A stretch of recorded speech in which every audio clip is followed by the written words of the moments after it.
I lost over $200,000 trading iron condors with an 84% win rate.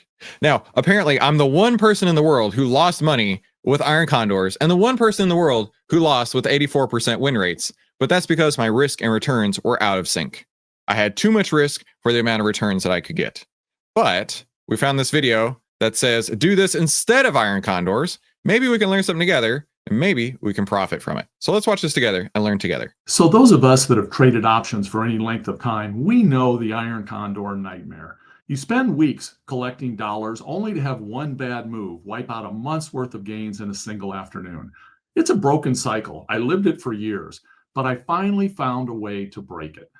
The math on iron condors is deceptive. Sure, they have a 40 to 50% chance of profitability on paper, but when you lose big. The risk. That's exactly what happened to me.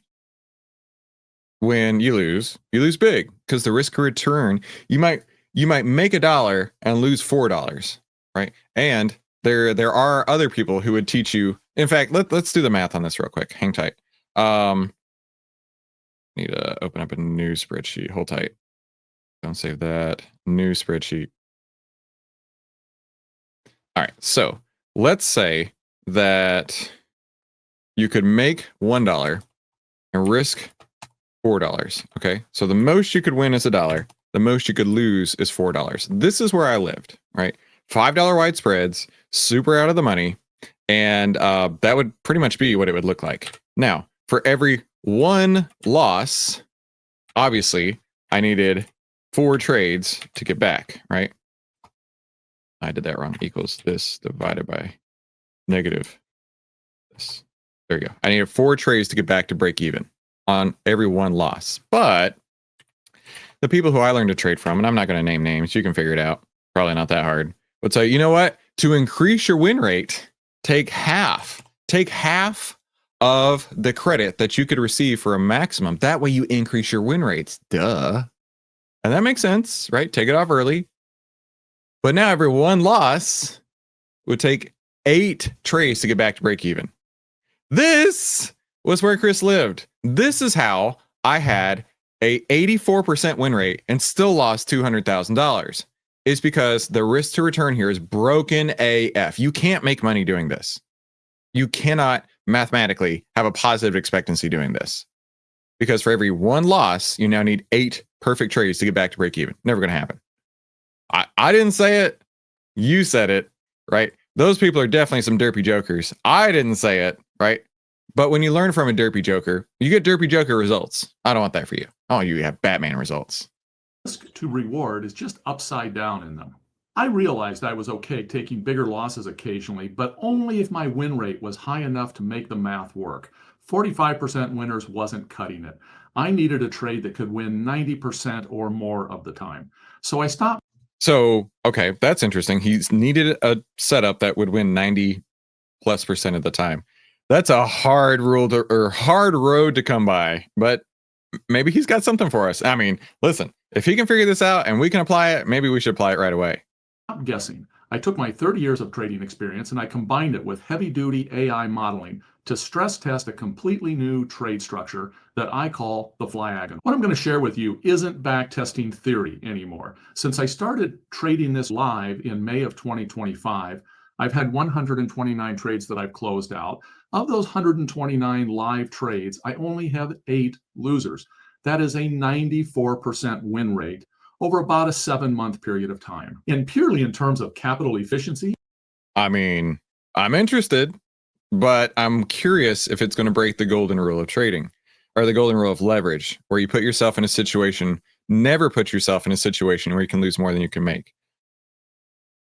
I'm just saying. You know the old phrase, you can't have your cake and eat it too? I didn't understand that for a long time.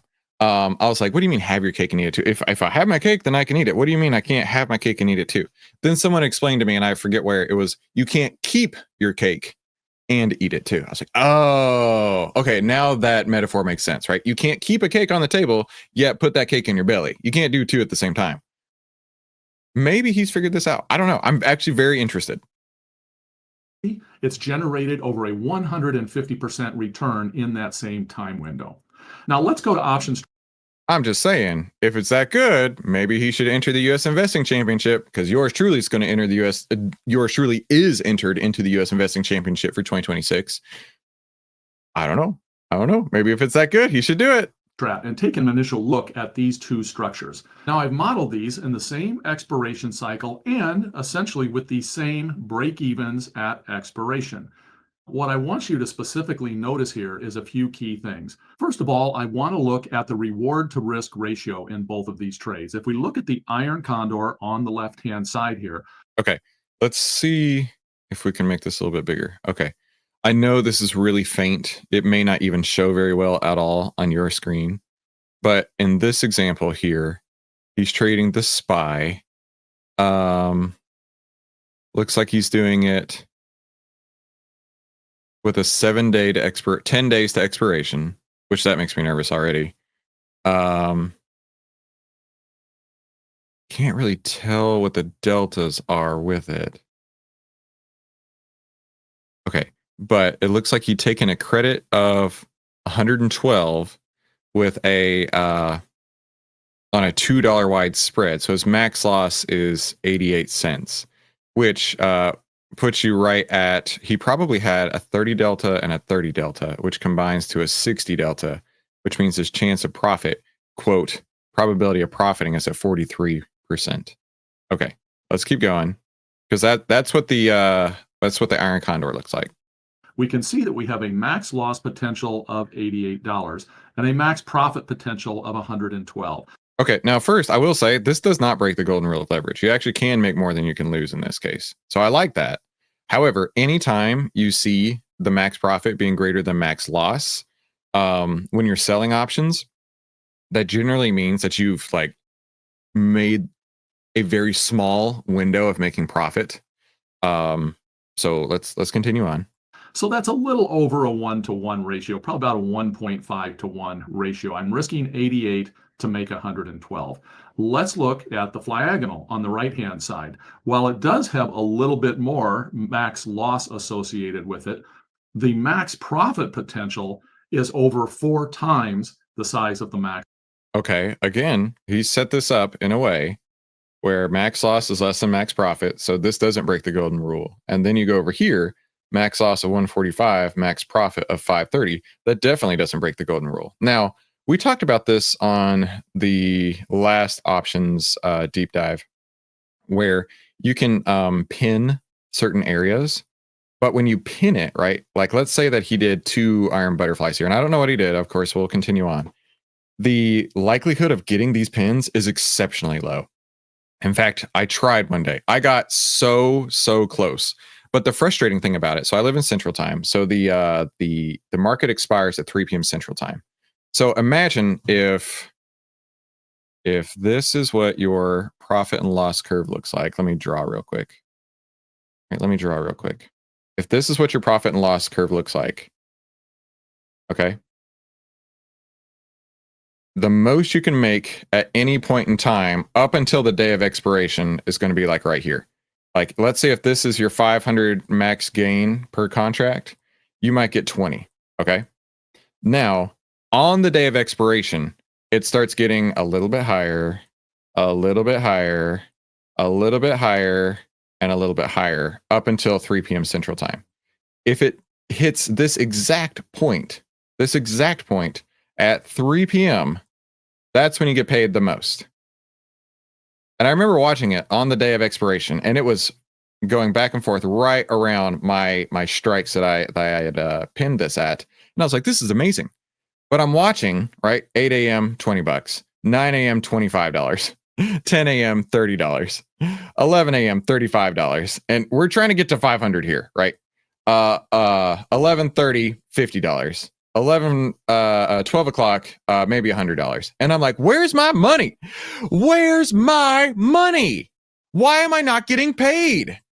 This is like right here. It's going like between X and Y right here, right underneath the pinpoint. And I'm still like 100 out of 500. And I had to wait until the very last second of the day to get this. And I didn't even get this because you still have to close the trade. Otherwise, you're getting a sign and you have to go through all that crap. I might have got like 450. And I was like, this freaking sucks. I am not into this, right? I have to wait until the very last possible moment of the day, and I just might get this full value. So when I see things like this where they talk about the max profit you can make when you pin it right there, I think that's pretty unrealistic. No offense. I do hope that Option Strat watches this. I think we could do some great collaborations. But like that's a hard sell for me, having lived through that exact experience trying to pin it right there. But let's keep going. Maybe I don't know where I'm at. Where's my money at? Mo money at 3 p.m. Exactly. Show me the money. Max loss. To me, that's huge. Now, I'm not shooting for that max profit. I want to be clear on that. But the fact that that ratio is there means I'm getting something else in this trade. I'm getting a lot of theta decay. So let's take a look at theta specifically. If I come and I look at my Greeks here in Option Strat, I can see that in the Condor, my theta is about $4. Now remember, theta is the value that will decay over time, no matter what. So if you buy the option, that's how much comes out of your account. If you sell the option, that's how much goes into your account. So conceptually, over time, selling options make sense because you do have time ticking past, which gets you the theta. Where it breaks is the delta move, because the delta is going to overwhelm any sort of theta, right? Because if it goes over here, it doesn't matter how much theta you have, you're going to get absolutely monkey hammered to death on your deltas. A day. If I come over and I look at the Flyagonal, my theta is over $9 a day, more than double the amount of theta. That's because both of these trades stack on top of each other right around the current market, and theta is decaying rapidly out of both of those. Now, I also have each one of these trades set right now to show the P&L on the trade at 4 days in. What I want you to note here is let's take a look at the break-evens between the two. If I look at the break-evens here on the Condor, our lower break-even here is now at 670, the upper is at 690, so a little under 20 points wide. Let's look at the same break-even. Hang on, let's do some conceptualization. 20 points on the SPY is how much? Like let's try and eyeball what 20 points on the SPY looks like. No, 20 points on the SPY is pretty good. 20 points on SPX is totally different though. Let's do 690 to 670. I mean, that's a decent profit window, right? That area right there is the profit zone. So it's a decently wide profit window, right? We looked at a similar trade on SPX the other day, and you can see just how itty bitty baby zones those were to actually make any sort of profit.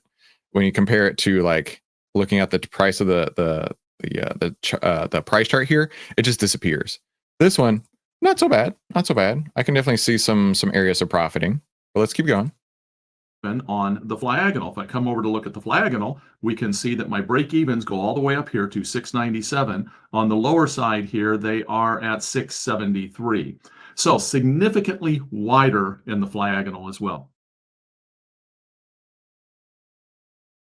Is it though? Hang on. Because it looks to me on this chart that your break even is at 673. Looks to me on this chart it's at 673.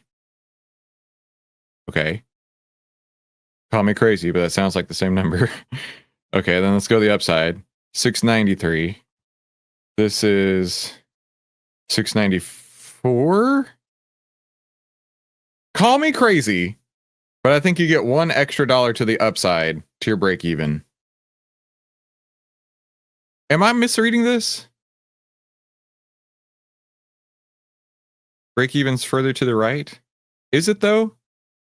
Expiration, the dotted line, is what I'm looking at. I know it's going to be really hard to see, but there's a little red line right there, goes up, little green line right there, down, little red line right there. That is your profit window. I know I'm crazy. I know I'm crazy. The blue vertical lines are the break even. Oh, okay. So 673, 690. No, they're not the break even. No, they're not. Because, hang on, let me draw. Let me cook, as the kids would say.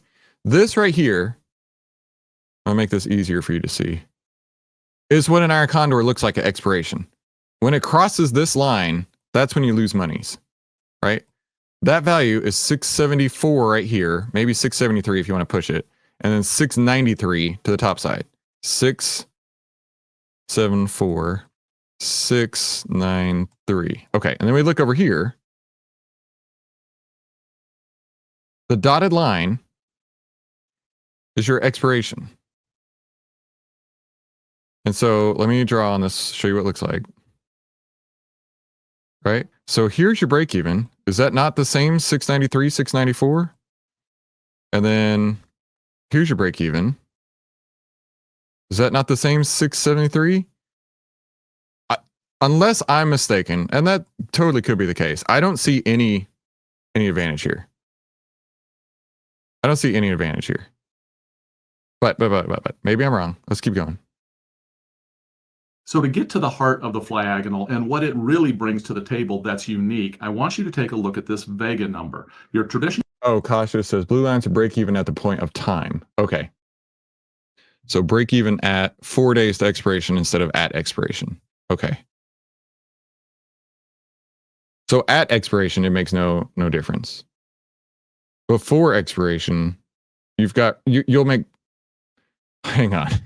Does anybody see the problem here? So at expiration, we've got the same break-even points. Before expiration, this one goes out and you're going to make 14 cents. This one is the same. So there you go. He could make 14 entire dollars before expiration, I guess is what he's trying to say here. Yeah, note to self. When it comes to options, Chris knows it's caca. Well, I think this is important, Vaclav. I think this is an important point to point out. When you sell options, you don't get paid until expiration. You're gonna, and someone's gonna come in the comments, you're gonna be like, no, you don't know what you're talking about. Chris knows it's caca. That theta that he's talking about right there, that's what pours into your account on a daily basis, okay? So if the max gain on this, I forget what it was $112, that means per day, he's going to make 4, okay? Give or take. So he's got to have that time work for him. In fact, let's look at what a theta curve looks like just to illustrate the point here some more. Hold tight. I have a slide for this.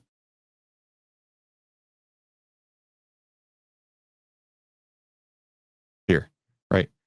So this is what theta decay looks like, right? It starts slow and it accelerates like bigly right up until expiration. So this is how much you're getting paid daily until right at expiration, like literally the day, 2 days, 3 days before expiration, when all the price comes in, okay? That's because that's the extrinsic value. The extrinsic value, that's all he's trying to get right here. The extrinsic value is going closer and closer and closer to 0 as each day goes by. So the only way you're going to make any money is right at expiration. I mean, you might make a couple pennies here and there, and I suppose that's what he's trying to say, but I don't want to make pennies. I want to make dollars. Condor is negative vega. The flyagonal is usually neutral to sometimes positive vega. And Mr. Knight, the knight who says "nee," I love that. You get paid when you close the position, and you don't get the max gain until expiration. Yes. Yes, exactly. So this dotted line that I showed you earlier, right? That is what it looks like at expiration. This is what it looks like. Hang on, I'm just trying to make sure I understand. So the solid line is 4 days to expiration. The dash line here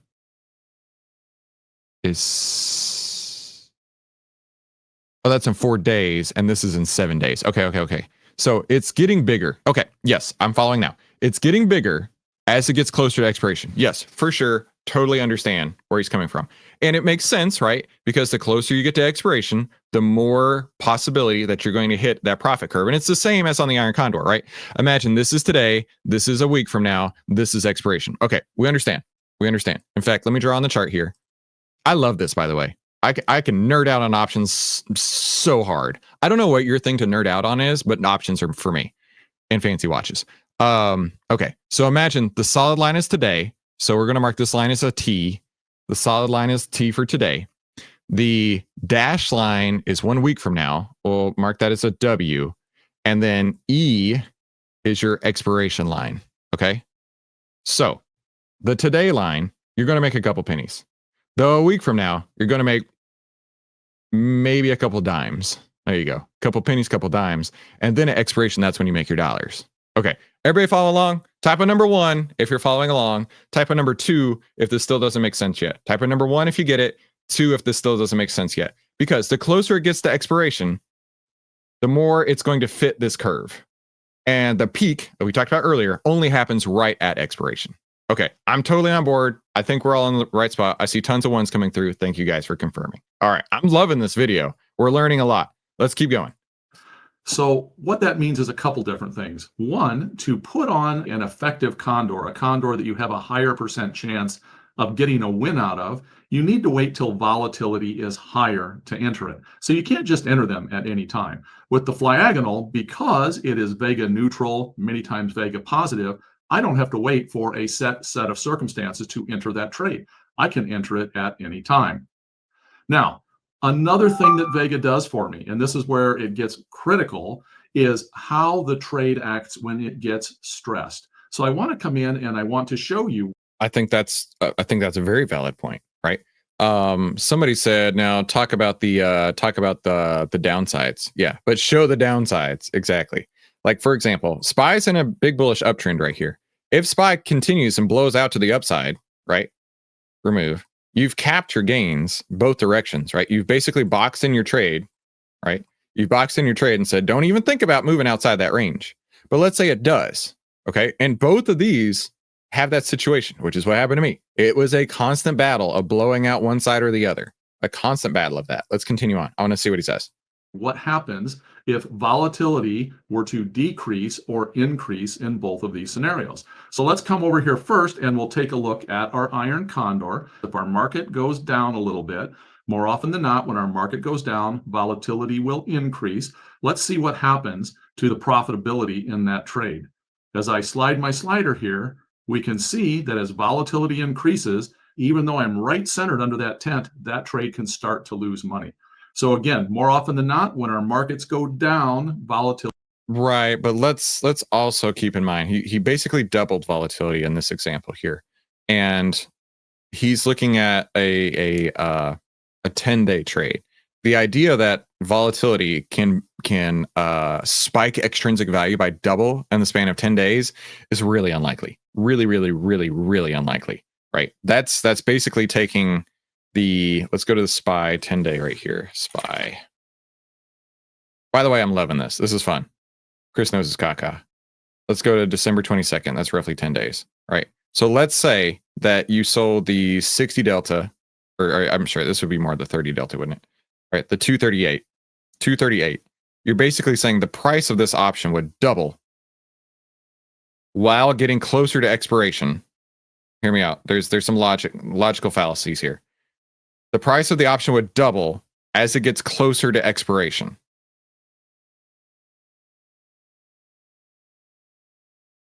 That's not going to happen. Can it increase? Yes, because what's baked into extrinsic is your vega, which is a volatility, but also your theta. If you took off half the time to expiration, the chance of it doubling from vega is like unbelievably low. The market would have to crash. And you know what would happen if the market crashed? You know what happened if the market would crash? It would blow through the downside of this. And then you're not worrying about vega at all because your delta just overwhelmed everything. Okay, but let's continue on because that's not a realistic scenario. Volatility goes up. So this iron condor could be in a world of hurt, even if it's under the tent. No, I mean, the iron condor is going to get absolutely monkey hammered. Oh, and you know what? I feel like I could use this right now. The iron condor is going to get monkey hammered, not from the volatility, but from the price going down. It's been a minute since I used that. If volatility rises. Let's take a look at the same scenario over here on the diagonal. So what I want you to notice is how this diagonal acts over here when volatility goes up. I'm going to drop chat off a little bit just so we can see his examples. So if volatility starts to rise, again, our markets are dropping, volatility in. Okay, so, and this is why I wanted to drop hell off, because I want to watch what he does. So he's taking volatility from 1x and moving the slider to 2x. Increases, what happens over here? This tent widens. So basically, he moved it from 1x to 1.5x. So he's saying that the vega value, what's baked into extrinsic, would increase by 50%. That is what he's measuring right here. But again, if the market totally dumps, none of that matters. None of that matters. Out. Profitability comes into that side of the trade. This trade can be self-adjusting. It doesn't do it every time, but it is certainly an edge that's built into this trade. The other thing I want you to notice when that happened is, where did our break even go down here? Our break even is much, much further down than it was before. Okay, now the way that this would work, I'm understanding now. The way that this would work is he's got long options out on the wings, and the long options are gaining value. That's why it's getting further and further on the break even. So the long options where I would be buying, buying options basically, those are what's going up. And that makes sense because the puts, right? If the price of the stock is going down, then the puts are going to be gaining not just extrinsic value, but also intrinsic value if they happen to go in the money. So that's why it's doing that right there. Or in a volatility spike event. Now, let's take our implied volatility back to where it is, and let's assume the opposite. Let's assume our market goes higher. So our market goes higher, it gets up into this range here, it's going about 50 points higher. What happens on the diagonal? Well, if our market goes higher, more often than not, volatility drops. If volatility drops, where does profitability come in on the trade? It comes in on the butterfly side of the equation. So again, this kind of helps on that side. If we come over here to the condor, the same is true, but it does not mount up nearly as rapidly. If this starts moving down here, we can see that profitability does come in, but look at where it's centered. We're still centered back here. If our market goes up and volatility drops, I want the peak. I think obviously this trade is focused in on vega first, your volatility first, and your theta second, with delta being your third priority in this case. But in my opinion, I think you really should, and this is my opinion only, I think you should be focusing in on delta, because that's what the price of the stock is going to do. That's what the price of the stock is going to do. And it's going to wreck you to one side or the other, even if vega expands. Theta cannot expand. Theta only goes down.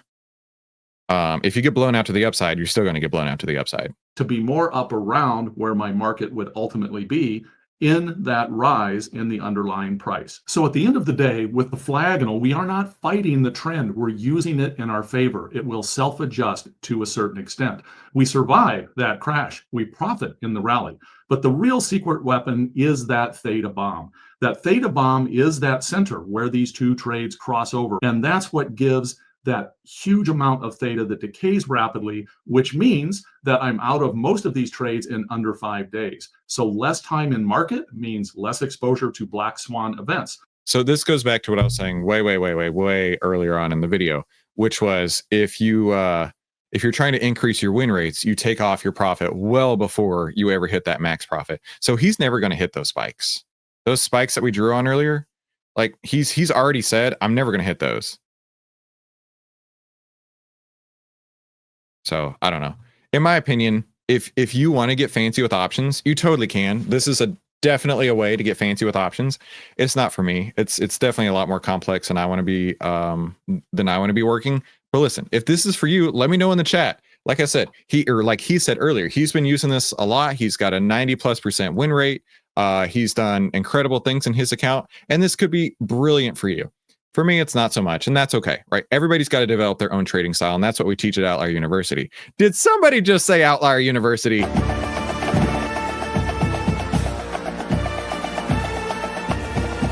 Are you ready? Let's go!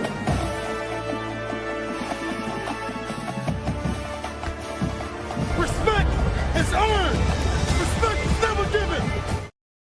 All right. So this afternoon and every Tuesday and Thursday, we are having class, and it will be in session with 9 students where we are going through and helping them build their trading plans. Last time we talked about what they can trade, when they can trade, and how much of it that they can trade. This week, today, we're going to be focusing on entries and exits. Now, here's the thing, right? I show constantly my entries and my exits.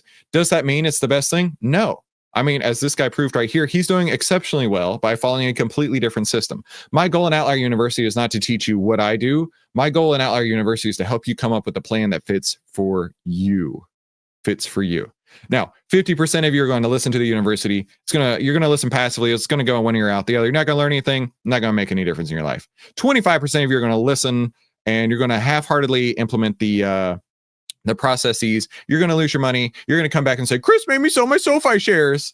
And then the other 25% of you are going to listen. You're going to implement what we talk about. You're going to create generational wealth, and you're going to be able to maybe have Masters of the Universe money, maybe even participate in the US Investing Championship like I'm going to be doing in 2026. I'm very excited that I signed up for that.